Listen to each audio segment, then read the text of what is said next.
Hello everyone, আমি মৌসুমি। তো সকাল সকাল স্নান করে নিয়েছি, তো রেডি হয়ে গেছি। আমি মেয়ে দুজনেই শ্যাম্পু করেছি, তো এখন রেডি হয়ে রয়েছি, যাব মার বাড়িতে। ভাইকে ফোন করেছিলাম, তো ভাইকে বললাম এসে কি নিয়ে যাবি, তো ও বললো কোথায় একটু বেরিয়েছে, তো ও আসতে পারবে না। তো যাই হোক, তো মেয়েকে বললাম চল, ছোটো মামা আসবে না, তো আমি আর তুই হেঁটে হেঁটেই যাবো। তো তারপরে হেঁটে হেঁটে রেডি হয়ে চলে এসেছি মার বাড়িতে। তো এসে হাত পা ধুয়ে জামা কাপড়ও চেঞ্জ করে নিয়েছি। তো এখন জানো তো, মানে ভাইয়ের আশায় বসে থাকতে থাকতে প্রায় 3টের মতো বেজে গেছিলো, 2:30 পৌনে 3টে। তো যাই হোক, তারপর চলে এসেছি। তো আসার পরে ফ্রেশ হয়ে নিলাম, নিয়ে যে খেতে যাবো এবার। তো তার আগে একটু শেয়ার করি, আগের দিনে দেখলাম তরকারি রয়েছে 2-3 রকমের, আর আজকে তো সানডে, তার জন্য মা চিকেন করেছে, ভাজা করেছে, আলু বেগুন ভাজা আর টক ডাল আমরা দিয়ে। তো খাওয়া দাওয়া করলাম। তো খাওয়া দাওয়ার পরে তো ভীষণই ঘুম পাচ্ছিল, তো চলে এসেছি ওপরে ছোটো ভাইয়ের ঘরে। তো এসে দেখি, দেখো সোফা কাম বেডটা পেতে রেখেছে কবে, তো 1 সপ্তাহ ধরে অবহ তোলে না।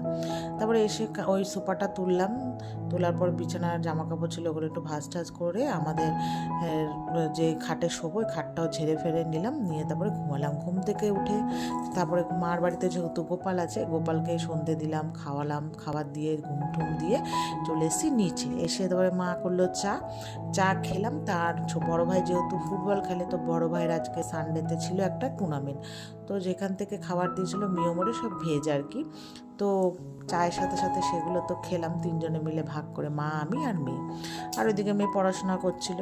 তো তারপরে আমাদের আজকে হচ্ছে পাশের বাড়িতে, মানে পাশের বাড়ি যে বান্ধবী ওদের বাড়িতে আজকে সবাই মিলে আর কি একটুখানি আড্ডা দেওয়া হবে। তো সেই জন্য মেয়ে মার বাড়িতেই বই নিয়ে গেছিলো, যদি পড়া না হয় ওই জন্য ওখানেই পড়ছিল। তো বর আসবে, তারপরে একসাথে আমরা আর কি আসবো। তো এখন ওই 10টা খানিক বাজে। তো এই যে আমার বাড়িতে এসে একটু ফ্রেশ হয়ে তারপরে চলে এসেছি ওদের বাড়িতে, আমাদের ঘরের সাথেই লাগোয়া ঘর। তো আসার পরে এই যে উপরে উঠলাম, উঠে তারপরে দেখলাম সবাই এসছে, কথা টথা বলছিল। তো আসার দেখো আমাদের গল্প কলার শুধু নমুনাটা দেখো, নিচে ওপরে ছড়িয়ে ছিটিয়ে ওই যে মেয়ে বসে আছে ওখানে। তো সবাই মিলে গল্প গুজব করছিল। তারপরে হচ্ছে এবার এই যে ওর হাজব্যান্ড নিয়ে এসেছিলো এই মানে ভেজ কাবাব, তারপরে শিক কাবাব, আর হচ্ছে আলু ভাজার ওগুলো, আর থামস আপ, আইসক্রিম, এইসব খাওয়া দাওয়া হচ্ছিলো টুকটাক। তো আমাকে বলছে তুমি একটু ভেজে দাও, মানে ও বলছিল যার বাড়ি গেছিলাম, বলছে তুমি ভালো ভাজতে পারো, তো ভেজে দাও। তো আর তার আগে ওরা ভেজেছে, কিছুটা খেয়েছে। তো আমি বললাম ঠিক আছে দাও, তো দিয়েছে তো ভাজতে। তো আমি ভাজছিলাম, আর এই যে এখানে সবাই গল্প হচ্ছিলো, আবার মাঝখানে এসে গল্পও করছিলাম, আর একটু টুকটাক ভিডিও শেয়ার করছিলাম। তো এই যে মোটামুটি দেখো ভাজা হয়ে গেছে। তো এবার ওদেরকে দেব। তারপরে ভাজা ঠাজা হয়ে খাওয়ার পরে এবার হঠাৎ সবার মনে হচ্ছে একটু নাচার দরকার, সবাই বলছে বোর হয়ে যাচ্ছি বসে বসে। তো এবার সবাই নাচ করবে।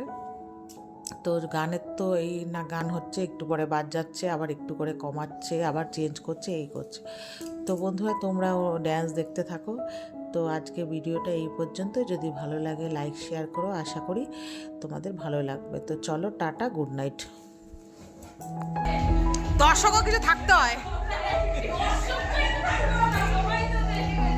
এই নাচ, ওরা নাচে দেখো না, ও এরকমই করে।